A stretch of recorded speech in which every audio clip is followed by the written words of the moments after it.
नमस्कार।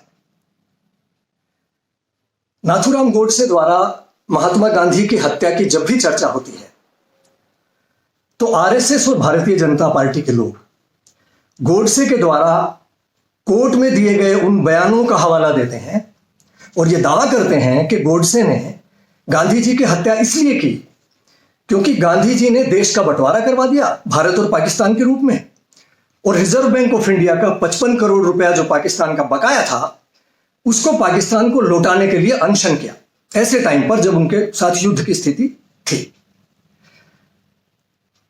सबसे पहली बात यह कि ये दोनों ही तथ्य गलत हैं, ये वास्तविकता से परे हैं।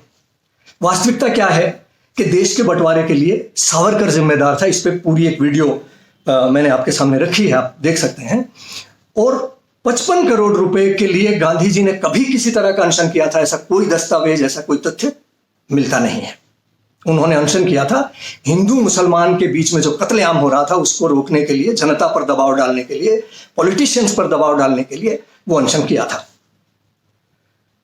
वो व्यक्ति जो एक स्कूल से भाग गया हो, छोड़ के बीच में स्कूल, और 18 साल की उम्र तक भवन निर्माण में, मजदूरी के काम में कोशिश कर चुका हो, सिलाई मशीन का काम करने की, सिलाई कढ़ाई का काम करने की कोशिश कर चुका हो और उसमें नाकामयाब होकर 18 साल की उम्र में सावरकर की शरण में उपस्थित होता है। वो व्यक्ति जो स्कूल भी पास नहीं है, इतना लंबा चौड़ा बयान जो कोर्ट में दिया गया है, पेश किया गया है, वो गोडसे का अपना नहीं हो सकता। उसको समझने के लिए हमको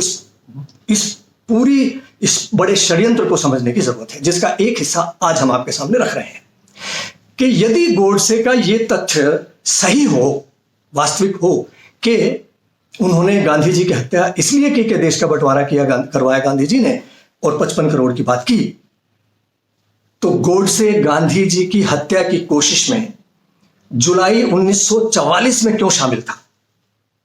वो छुरा लेके गांधी जी पर आक्रमण किया, जानलेवा हमला किया, जिसमें मणिशंकर पुरोहित और भिलारे गुरुजी, दो जो उनके करीबी थे, वो बीच में आके उन्होंने उसको पकड़ लिया और पुलिस को सौंप दिया। इसके बावजूद गांधी जी ने उसको बातचीत करने के लिए आमंत्रण दिया, क्या हो और मुझसे बात करो कि तुम इतने नाराज क्यों हो। उसने बात करने से मना कर दिया गोडसे ने। उसके 2 महीने बाद सितंबर 1944 में एक बार फिर उन पर जानलेवा हमला किया और इस बार आश्रम के लोग बीच में पड़े और उन्होंने गोडसे को काबू में कर लिया। नहीं तो वो इस बार भी गांधी जी पर जानलेवा हमले की कोशिश गोडसे कर रहा था।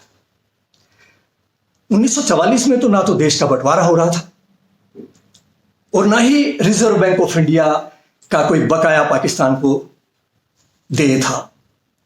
इसका मतलब ये जो दोनों तथ्य गोडसे पेश कर रहा है कि वो इसलिए गांधी की हत्या की कि वो आहत था इन 2 चीजों की वजह से, तो फिर 1944 में ये 2 बार जानलेवा हमला गोडसे ने क्यों किया?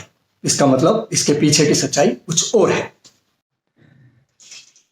गोडसे द्वारा गांधी जी पर पहले जानलेवा हमले में गांधी जी की जान बचाने वाले मणिशंकर पुरोहित का निधन 98 साल की उम्र में 2017 में हुआ, जिसकी खबर कई टेलीविजन चैनल्स ने दिखाई थी। एनडीटीवी चैनल पर दिखाई गई खबर आपके सामने है। इतना ही नहीं, यह स्कूल का ड्रॉप आउट गोडसे बाकायदा एक मैगजीन चलाता था जिसका नाम था अग्रणी, आप्टे के साथ मिलके। वो आप्टे जो गांधी जी के हत्या में शामिल था और जिसको फांसी हुई गोडसे के साथ। और इसके लिए धन मुहैया कौन कराते थे? सावरकर।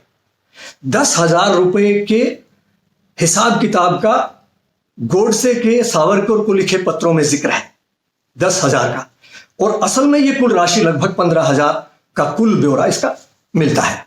15,000 रुपया उस वक्त आज के कई करोड़ रुपए के बराबर है। एक स्कूल टीचर की तनख्वाह 1945 में लगभग 15 रुपए 18 रुपए होती थी। और वो सावरकर जो खुद अंग्रेजों से 60 रुपए पेंशन लेता था हर महीने के, ये कह के कि मेरा नुकसान हो रहा है, इसके लिए मुझको वजीफा मिलना चाहिए, वो उस मैगजीन में 15,000 रुपए का योगदान देते। उस मैगजीन के कवर के ऊपर सावरकर का फोटो छपता था। उसमें ये कार्टून छपता है जो आपकी स्क्रीन पे है, जिसमें गोडसे की मैगजीन, गोडसे की जो पत्रिका है, वो ये कार्टून के माध्यम से अभिव्यक्त कर रही है कि गांधी जी एक रावण है और उनकी हत्या कौन कर रहे हैं? सावरकर और श्यामा प्रसाद मुखर्जी, जो सावरकर के सबॉर्डिनेट थे, हिंदू महासभा के उप प्रमुख थे और जो बाकायदा बंगाल सरकार में मुस्लिम लीग के साथ भागीदार रहे उप मुख्यमंत्री के रूप में। ये दोनों लोग हत्या कर रहे हैं गांधी जी को, जिनको रावण के रूप में पेश किया जा रहा है। और इनके 10 शीश कौन कौन से हैं? एकदम अगर आप अपनी बाईं तरफ देखेंगे, सरदार पटेल हैं, जिनकी ये 3000 करोड़ रुपए की मूर्ति बनाते हैं। इसी में आपको दाईं तरफ से चौथे सुभाष चंद्र बोस मिलेंगे, जिनकी ये फाइलें खुलवा के दिखाने की कोशिश करते कि सुभाष चंद्र बोस तो अगर होते और हम हमारे विचार के व्यक्ति होते और इस देश का नक्शा अलग होता। उनको ये अपनत्व दिखाने की कोशिश करते हैं। इसी में उनके साथ हैं डॉक्टर भीमराव अंबेडकर, जिनके जन्मदिन पर नागपुर से लेकर और दिल्ली तक इतने बड़े बड़े कार्यक्रम करते हैं। ये तीनों ही गांधी जी को रावण के रूप में पेश करते हुए उनके शीश के रूप में दिखाए गए हैं। यानी उस वक्त भी सावरकर, श्यामा प्रसाद मुखर्जी, जो भारतीय जनसंघ के फाउंडर बने, जो आज भारतीय जनता पार्टी कहलाती है, वो हत्या करेंगे, वो इनको मार डालेंगे रावण के रूप में गांधी जी को पेश करके। इसका मतलब गांधी जी को मार देने की मंशा, इनकी आकांक्षा आजादी के पहले की थी, कई साल पहले की थी। ये 1945 की मैगजीन का कार्टून है, जो आपने शायद पहले भी कभी देखा हो। ये तीनों चीजें बताती हैं कि वास्तविकता देश का बंटवारा या 55 करोड़ रुपए नहीं थे, बल्कि कुछ और था।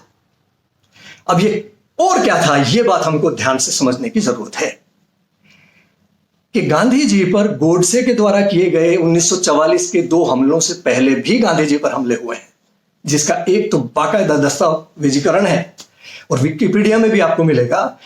25 जून 1934 को गांधी जी पुणे में एक जैसी 2 कारों के काफिले में जब यात्रा कर रहे थे, उनकी कार पीछे थी जो लेट हो गई, और जब पहली कार वेन्यू पे पहुंची तो उसके ऊपर बाकायदा बम फेंका गया, ये सोच के कि इसमें गांधी जी आ गए हैं।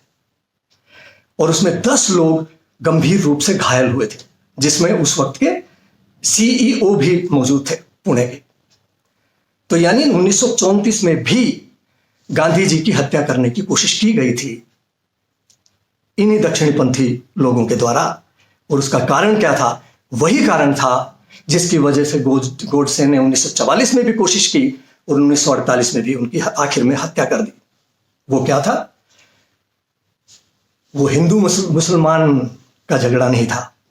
हिंदू मुसलमान वाला जो नफरत का आज राजनीतिकरण आप देख रहे हैं, उस रूप में नहीं था। उनकी असली नफरत गांधी जी से जो थी, वो थी उनके जातिगत समानता की कोशिशों की, जिसमें वो सभी जातियों की बराबरी की पैरवी कर रहे थे। और ये जैसा आप देख सकते हैं, कराची प्रस्ताव इसको कहते हैं, जो 26 से 31 मार्च तक आयोजन हुआ, जिसका 1931 में। और इसके जो ड्राफ्ट पेश किया गया, वो गांधी जी, जवाहरलाल नेहरू जी के संपूर्ण स्वराज की तर्ज पर बनाया गया था। ये ड्राफ्ट भी उन्होंने ही तैयार किया था, नेहरू जी ने। और इसका जो एक मुख्य हिस्सा था, वो था जातिगत भेदभाव की समाप्ति और सभी जातियों में समानता, हर एक रूप में। अब ये बात मनुस्मृति के पक्षधर लोगों को कतई भी मंजूर नहीं थी।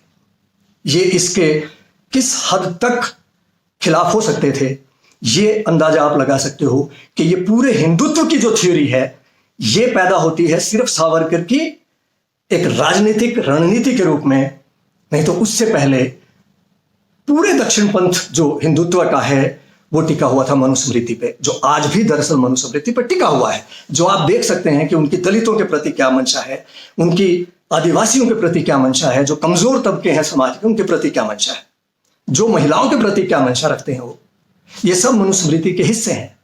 और ये ड्राफ्ट मनुस्मृति के बेहद खिलाफ जा रहा था। इसके बाद गांधी जी ने लगभग 1 साल देश भर में यात्राएं की और इस बात का प्रचार किया कि हमारी सभी जातियां समान होनी चाहिए। और इसके विरोध के रूप में जो नफरत गांधी जी के प्रति पैदा हुई हिंदू महासभा के लोगों के बीच में और आरएसएस के लोगों के बीच में, उसका नतीजा था कि 1934 में उनके ऊपर हमला हुआ, 1944 में 2 बार गोडसे के द्वारा उन पर हमला हुआ और 1948 में 2 बार उनके ऊपर हमला हुआ। इसलिए जब भी ये चर्चा होती है कि गांधी जी की हत्या एक आहत नौजवान गोडसे ने इसलिए कर दी कि गांधी जी ने देश का बंटवारा करवाया। गांधी जी वो व्यक्ति थे जो सबसे आखिर तक ये कहते थे और उनके वक्तव्य बाकायदा दस्तावेजीकृत हैं। 1946 के सितंबर तक की स्टेटमेंट है उनकी, जिसमें वो कहते हैं कि अंग्रेज मेरे शरीर के 2 टुकड़े तो कर सकते हैं, लेकिन देश का वो 2 हिस्सों में नहीं बांट सकते। ये बाकायदा उनकी स्टेटमेंट है, उनकी पोजीशन है। ऐसे व्यक्ति को देश के बंटवारे के लिए जिम्मेदार ठहराना एक बहाना है। असली जो नफरत उनके प्रति थी, जिसकी वजह से उनकी हत्या हुई, वो था उनका समान जातिवादी जो व्यवस्था है उसमें समानता लेके आना, जो इन मनुस्मृति लोगों को पसंद नहीं थी, बर्दाश्त नहीं हो सकती थी। नमस्कार।